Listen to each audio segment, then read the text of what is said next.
Hi friends, ఇక్కడ అరటికాయ fry చేసుకుందాం మనం.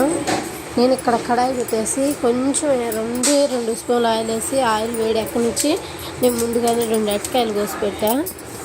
2 అరటికాయలు కోసి పెట్టి ఉల్లిగడ్డ కోసుకున్నా. దీనికి తాలింపు వేసుకోవాలా. తాలింపు వేసుకుంటే బాగుంటుంది, కానీ మా పిల్లలు తాలింపు గింజలు అవి కానీ వస్తే తినరని చెప్పి నేను తాలింపు పెట్టకుండా ఉల్లిపాయలు వేసా. ఉల్లిపాయలు వేసి ఉల్లిపాయలను బాగా ఫ్రై చేయాలా.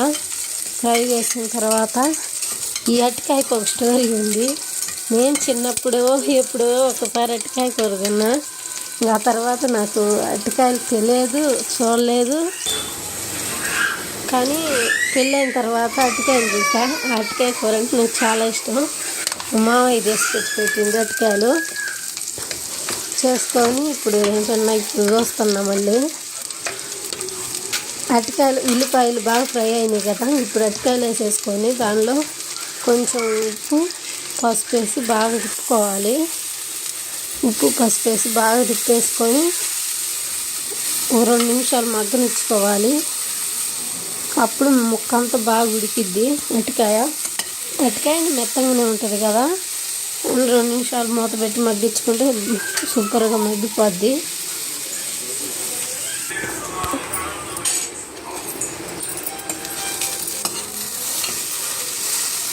బాగా మగ్గించుకొని మూత వేసుకోవాలి. కాసేపు మూత వేసుకొని అడుగంటకుండా తిప్పుకుంటుండాలా. ఇది పెద్ద మంట పెట్టకూడదు, సిమ్లోనే పెట్టాలా. సిమ్లో పెట్టి ఉడికించుకుంటే ప్రతి ముక్క బాగా ఉడికిపోద్ది. అరటికాయ కూర అప్పుడు ఫ్రై అయితే బాగా ముక్క మొత్తం ఫ్రై అయింది అంటే అప్పుడు బాగుంటాయి.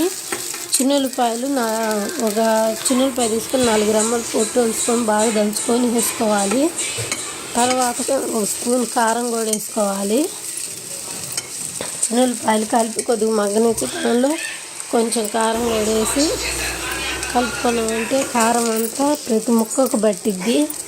కారం వేసినాక 2 సెకండ్లు మగ్గనిచ్చి కారం అంతా ఉడికిపోయినట్టు అవ్వనిచ్చి ముక్కకు బట్టనిచ్చి తీసినాయంటే అరటికాయ ఫ్రై ఇలా వచ్చింది. రసంలోకి చారులోకి సూపర్ ఉంటుంది. నేను ఈరోజు పప్పుచారు చేసి అరటికాయ ఫ్రై చేసిన, సూపర్ వచ్చింది. అరటికాయ ఫ్రై సూపర్ ఉంది. ప్లీజ్ సబ్స్క్రైబ్ చేసుకొని లైక్ కొట్టండి, నన్ను సపోర్ట్ చేయండి.